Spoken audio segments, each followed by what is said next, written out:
Et j'ai vu, comme si c'était noir, gris, quelque chose qui se soulevait.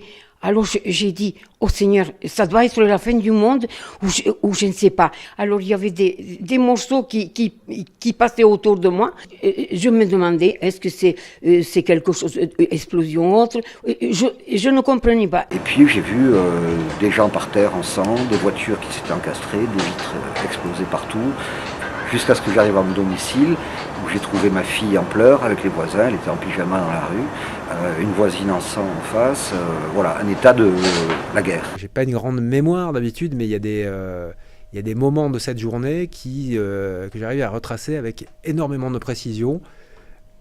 Autant il y a des moments de souvenirs très agréables qui nous sont arrivés la semaine dernière ou la semaine d'avant, je ne saurais pas vous donner autant de précision. Mais là, il s'est passé quelque chose. Il n'y a pas une personne ou une famille qui n'est pas capable de dire que 5 minutes avant ou 5 minutes après, il serait mort.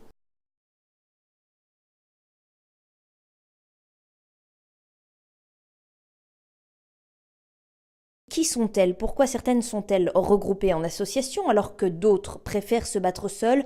Comment faire le poids face à la machine judiciaire? Comment vivre au quotidien ce procès fleuve? Et qu'attendent ces hommes et ces femmes de la justice? Ça a été une occasion que j'ai eue de m'exprimer devant le tribunal, la première occasion qui a été assez difficile parce que c'est quand même pas évident de parler devant des juges et surtout derrière d'avoir autant d'avocats, de journalistes et aussi l'encadrement de mon entreprise. Je voulais que mes enfants soient reconnus et donc à travers une association on est encore un numéro comme mon mari a pu être dans l'usine et ça je voulais pas. Nous on est fiers de notre maman parce qu'elle s'est battue toutes ces années. Malgré toutes les choses qu'on a pu lui dire, elle a toujours été à fond. Elle est courageuse, je suis fière d'elle.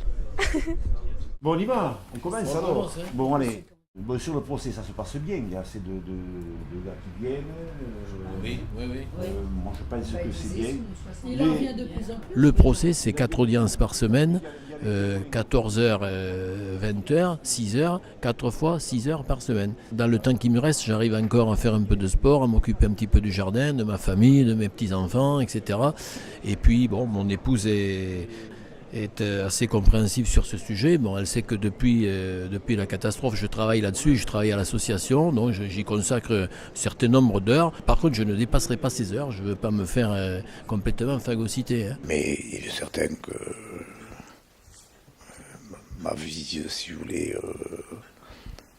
ne représente plus ce que devrait être la vie. Je suis intoxiqué par ça, je suis polarisé par ça.